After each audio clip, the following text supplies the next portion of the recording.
Life can be better, and it starts right now with you. Hey friends, welcome back to your Good Life Now podcast. I am Frankie Martinez, your host, and I am so glad you decided to join into this podcast today to listen. We're talking about life purpose and this season right now, and man, I'm so excited about this podcast episode today. It's not just an episode, it's an inspiring message and word. And I hope maybe the title caught your attention, The Dream That Wouldn't Die. The Dream That Wouldn't Die. So I'm going to share a little bit about a personal story of mine. And more importantly, I'm going to share how it is going to inspire you for your dream that wouldn't die. I'm sure if you clicked on this episode, maybe there's a dream of yours that you have that seems to be reoccurring, that doesn't want to die, that just keeps popping its head up. And that's what my experience was. And sometimes when I'm talking about the dream that wouldn't die, I'm talking about something that you feel called to do, that you feel is connected to your life purpose or is your life purpose, or just a dream that you've always wanted to do, a deep desire inside of you that maybe you pursue for a moment, you pursue for a season, and then it doesn't work out, or you just forget about it and it just keeps coming back. And to me, that's what I'm talking about as far as a dream that wouldn't die. And there's a few verses that I want to share with you why these dreams sometimes refuse to die. And I don't know about you, but in my situation, it was almost like a curse where I just wanted it to die so I could just be at peace and just move on. But this passion, this dream just keeps, in a sense, keeping me from peace because I know what I'm supposed to be doing. I know what I was supposed to be doing. And I'm going to get more into that in a few moments. So get ready. It's going to be awesome. But before I do that, I want to read this verse in 1 Peter 1:23. It says, having been born again, not of a corruptible seed, but an incorruptible, through the word of God, which lives and abides forever. What I love about that verse is it shows us why this dream, your dream, refuses to die. Refuses to die to the point where you're like, oh my gosh, why do I keep wanting to do this? Why does this keep rising up inside of me? And this verse so plainly says the reason why is because when something is born of God, it's born of an incorruptible seed, not a corruptible seed. In other words, it cannot die.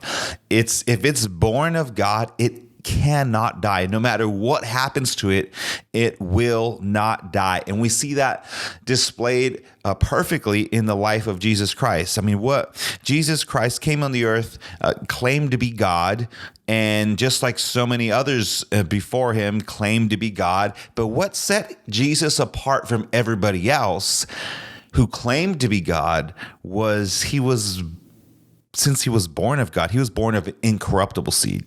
In other words, when he was crucified and buried in the grave for 3 days, that incorruptible seed inside of him refused to die and literally resurrected from the grave, walked out of the tomb, showed himself to many, many, many, many people, had conversations, ate food, and did all these things, and then went up to heaven. So what a powerful display of what happens when something is truly born of God. So many others claimed to be God in the flesh or whatever, and they're still in their grave. But Jesus Christ is the only one that's not in the grave, because what proved that he was really born of God, created by God, God himself in flesh is what I mean, is what proved that is that when he was crucified, when he was killed, put in the grave to be buried, that seed inside of him could not stay in that grave for very long. All of a sudden, there was a boom, boom, boom, boom, boom, boom, as he bursted out of that tomb, and he did not die because he resurrected. And the reason I share that story with you right now is because that's exactly what happens inside of you when you have a dream that's really born of God. A dream inside of you, if it's really born of God, it doesn't matter what happens to that dream. It doesn't matter if that dream is killed, put in a tomb with a stone rolled over it for days. It does not matter if it's rolled away in that tomb, sometimes for years. Come on. Am I speaking to you right now? I hope I am. I know I am. That's why you clicked on this podcast, because there is something inside of you that even though you killed it, maybe you're the one that killed it. Maybe others killed it. Maybe others discouraged you from pursuing that dream and that dream died and it was buried. Maybe it's in the tomb right now. But I'm here to tell you that even if it's in the tomb right now, if you would listen, as you're listening to this podcast, as I share my story with you and some more truths about why your dream refuses to die, I bet right now, as you're listening to this podcast, you're hearing a boom, boom, boom, boom. Boom, boom. If you don't know what that is the heartbeat of your dream, because it's still alive. It's the heartbeat in your dream that you thought was dead, buried, and gone. Let's move forward. Let's move on. But as you listen to this podcast, you're hearing a boom, boom, boom, boom, because you know that that dream was born of God. That's why it cannot die. No matter what anyone says about it, no matter what you even feel or say about it, you can even kill it yourself, put it in this tomb. But guess what? A year down the road, 2 years down the road later, you're going to hear, when your heart's quiet enough, you're going to hear that boom, boom, that beating, the beating of your dream, because it's still alive, waiting for you to own it, embrace it, and walk in it. And that's what this podcast is about. And that's why I am so excited about what we're talking about today, because I've experienced it in my life. And it's amazing when you own your dream and walk into it. You step into your purpose, because your dream is connected to your purpose. So before I share some more really awesome things to encourage you, I'm going to share a little bit about a story that happened in my life. In this podcast, if you've been listening for a while, I've been sharing a lot of great things, but I haven't shared much about my story. And get ready. If you like what you're about to hear, or you want to hear more about my story, make sure you subscribe, like it, share it, and all that good stuff, because I'm going to be sharing a lot of more powerful experiences, or stories, should I say, that happened in my life, and how my life has I've seen great miracles and God do amazing things. And I believe as I share those with you, it's going to inspire and encourage you to believe for some supernatural great miracles in your life as well. And it's just going to do great things in the world. We're going to share that with the world this year. And it's going to be exciting to see how it impacts you. If at any point episode really impacts you, I always love to hear from you. So just DM me on social media. You can reach me at yourgoodlifenow@yahoo.com on email, or DM me wherever. But back to my story. So without going too much, I'm going to keep it short to kind of just share the part that is relevant to this episode today. But when I gave my life to Jesus Christ at 14 years old, I had a revolutionary transformation. I mean, it was a Saul to Paul transformation. If you don't know what that means it was an overnight radical transformation where instantly everything changed. I was set on fire with a new passion for God, to pursue him. And I was so amazed at everything that happened in my life and how radically, instantly I was changed. I was literally on a mission to share that with the world. And so from 14 years old and on, for about 16 years straight, I believe 16, maybe more, but I know at least 16 years straight, I was preaching the word of God every single week, sometimes multiple times a week in different churches, different places, different ministries I was a part of that I started, and in so many different avenues. But for about 16 years straight, I was speaking the word of God and had the wonderful opportunity and privilege to see so many, literally thousands of people's lives changed, transformed. And it was amazing. It was the time of my life. I loved being a part of helping somebody else's life change, because that's the greatest thing that happened in my life. I'm going to share more about my testimony, what happened and led me to that transformation soon, so don't miss that. But basically, when my life was so radically changed, I said, God, I can't believe what you've done in my life, that I will do anything if you can use my life to change somebody else's life the way you did me.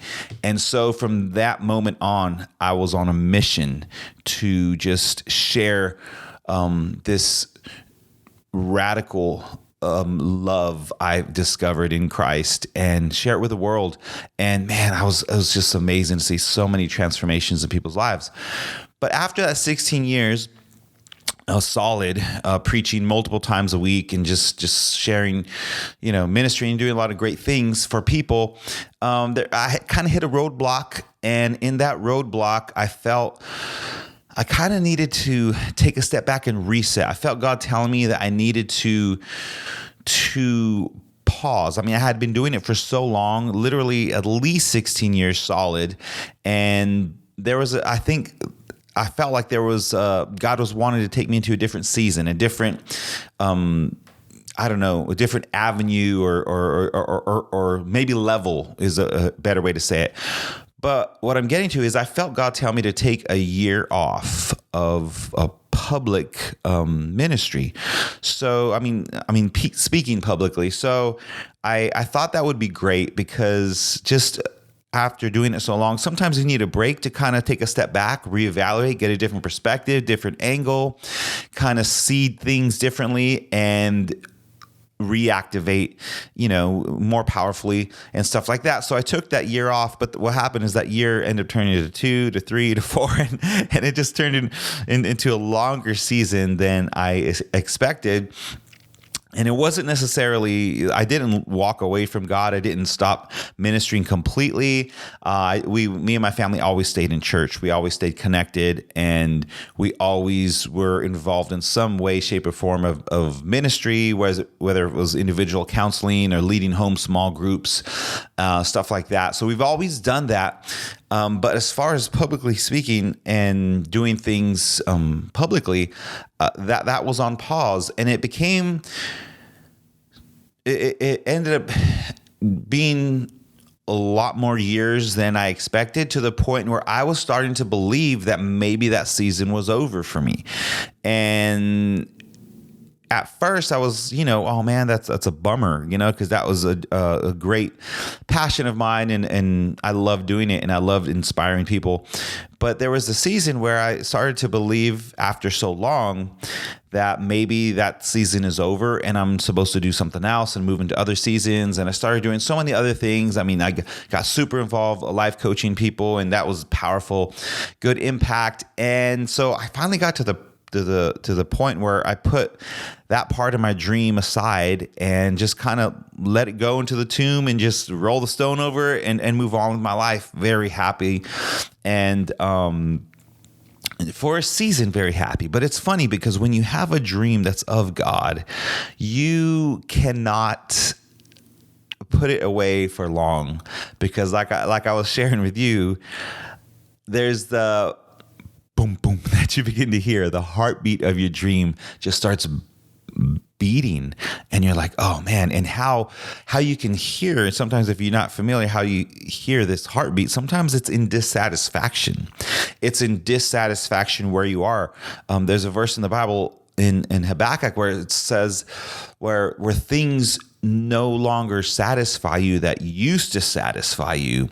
That's kind of that holy dissatisfaction. I mean, holy meaning it's coming from God, where you are dissatisfied with things that you used to be okay with before, but it's kind of like it's God's hand nudging you that it was cool for a season, but this is not where you're supposed to be, And so we get to this place where what used to satisfy you doesn't satisfy you anymore. And so now you're kind of uncomfortable. You're kind of just not at ease. You're kind of like something's just not right. So then you just start getting antsy and something has to change and you start, figuring out what it is. And so in this season, I began to feel this antsiness, something has to change. And so we start, visiting another church, and a good friend of mine, he invited me to go visit his church, and I promised him I would go. I didn't really want to go, but because I was happy where we were at, but I went to visit with him, and it was so funny because I think wasn't the very first service, but the first, we went back, it was good. And so I went back to check it out again with my buddy. And as we did that, I remember it was after, I think it was the second time we visited, after the service, the pastor, wife, Emma Davies, she came up to me and my family, and she just wanted to pray for us. And of course, we were sitting in the back. And maybe before I share what happened there, I will tell you that since we were going into visiting this new church, I had a talk with my family. I go, look, guys, don't tell nobody that we used to be pastors, because when people know that we were ministers and pastors in a church, it just sets a different, expectation or level, or, I didn't really want to get too involved. I just wanted to play the background and just kind of chill and just, hear a good word, be part of a good community, and just do my thing. Because like I told you, I thought that part of me was over and I was just going to do other things in my life. But this little dissatisfaction led me, to where I was. And so I told my family, if it's okay if you guys want to get involved and serve and do all these great things in the church, that's good. I encourage you to. I just want to chill. I don't really want to do nothing. So don't tell nobody. I used to be a pastor. Don't tell no one. I preached for so many years. Just let me just chill and just take it easy. Okay. That was me. Just that was the season I was in. And so funny thing is, the first time I meet this Pastor Emma and her husband Drew Davies, great people, love and respect them, and I just love how God used them. But so here it is, Pastor Emma comes up to me, my family, and she says, "Hey, can I pray for you guys?" And as she does, she just looks at me for a while and she prays something I don't remember, but then she says, "You used to be a pastor, didn't you?" And I'm just like, oh gosh, I'm exposed. I told my family to not tell anybody, but I forgot to tell God not to tell anybody. So there I was exposed, and I was just laughed. I go, yeah, we were pastors for a little while.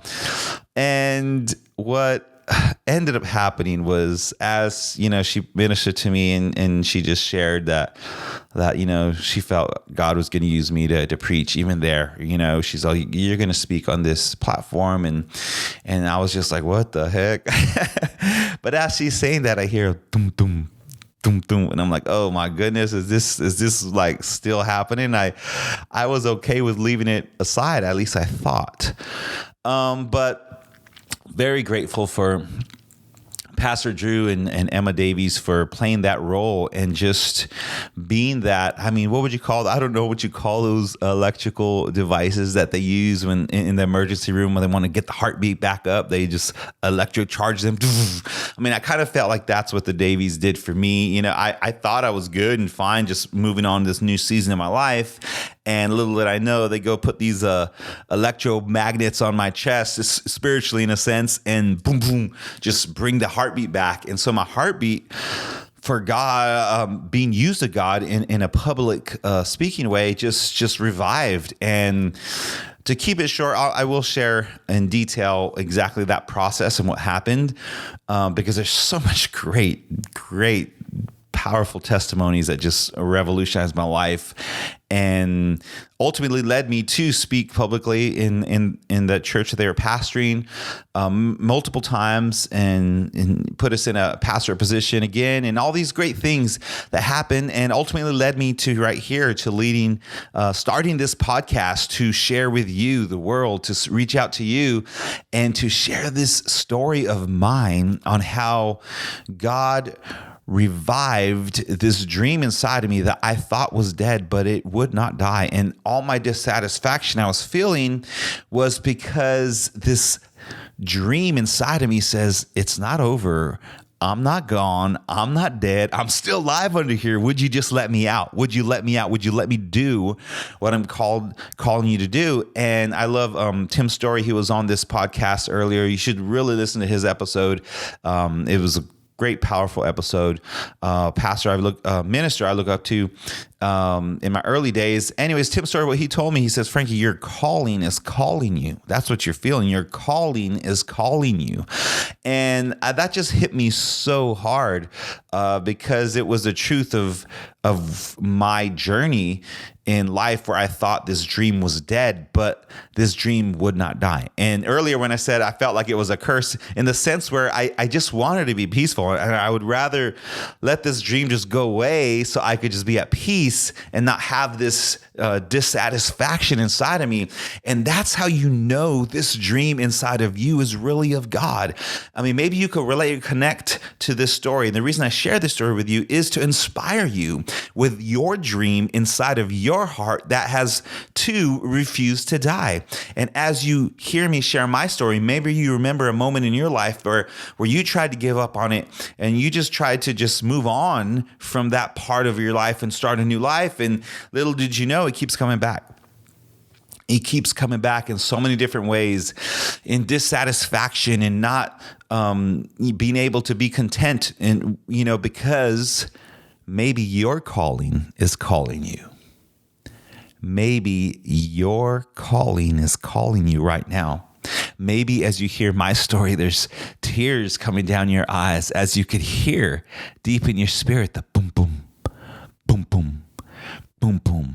And that is God's incorruptible seed inside of you that refuses to die.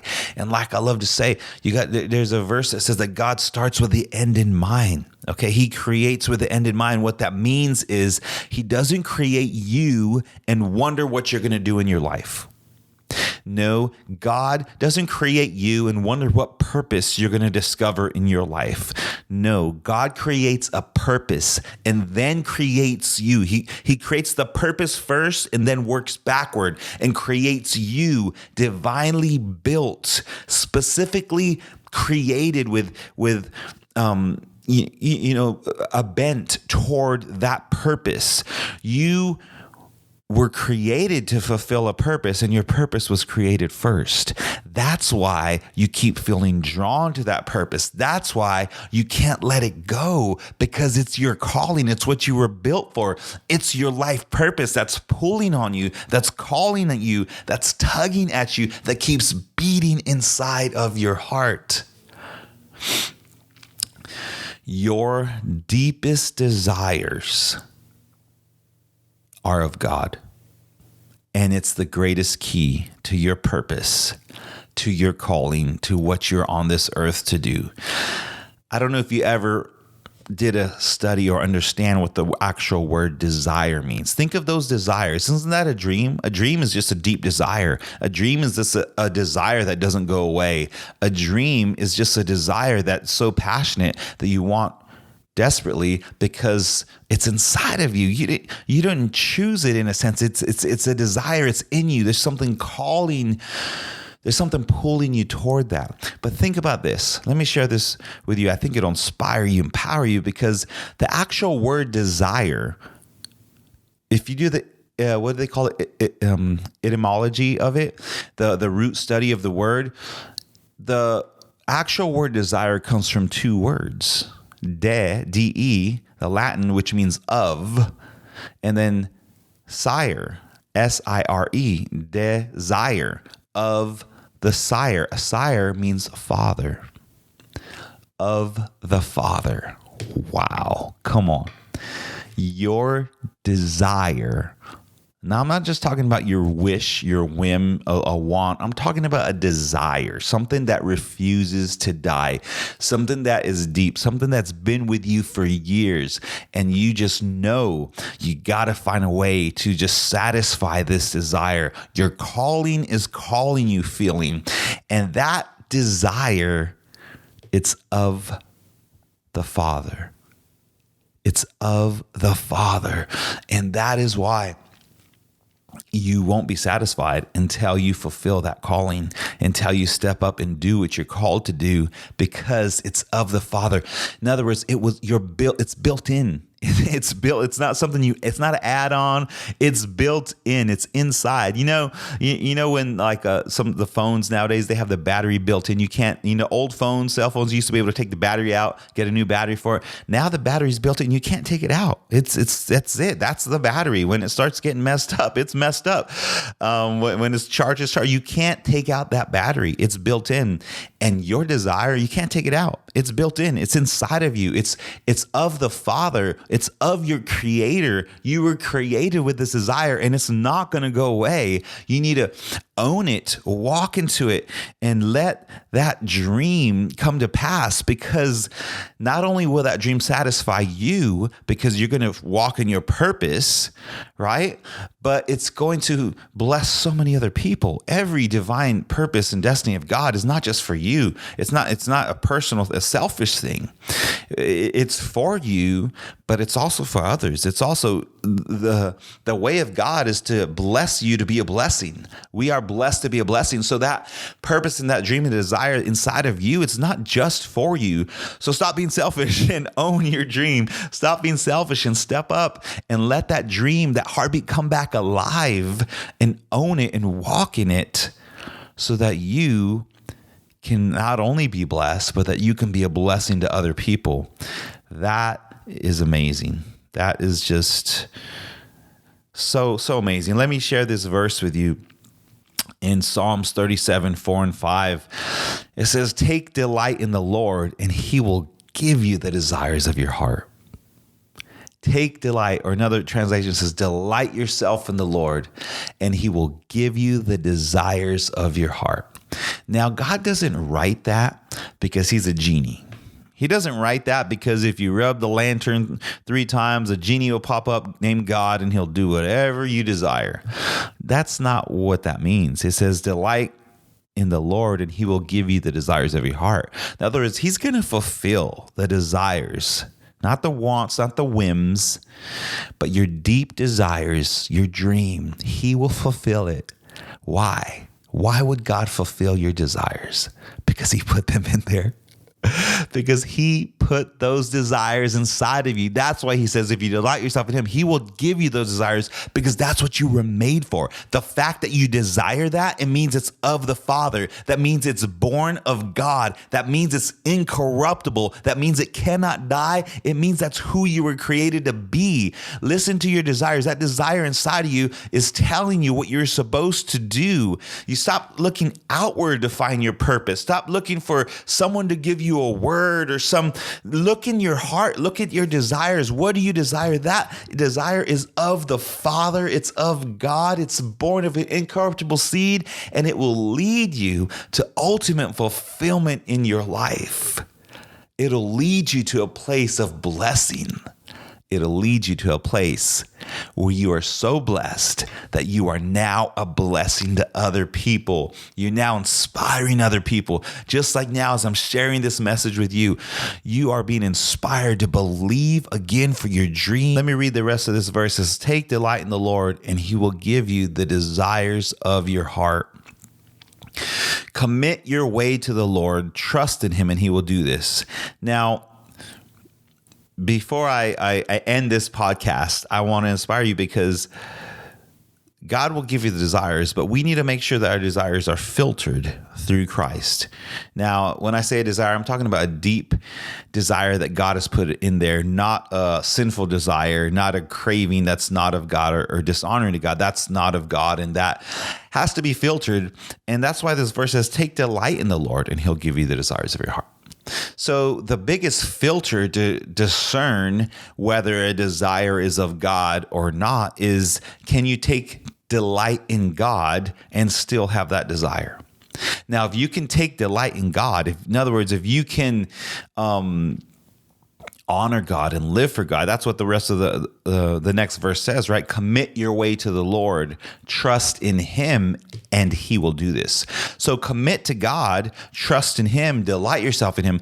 These are the filters to your desires, to your even cravings that you think, wow, I really desire this. I really desire this. Well, pass it through the filter first of delighting in God, of committing your way to God, of trusting in him. And if you could trust him, if you can commit your way of life, the way you live, if you could submit that to the lordship of Christ through the biblical principles you'll find in the Bible, if you can take your life and submit it to God, delight yourself in him, commit yourself to him, and then you find that you still have that desire, then that desire is of God, my friends, and you need to pursue that relentlessly because God built you with that desire. That desire is built in, and do not take no for an answer.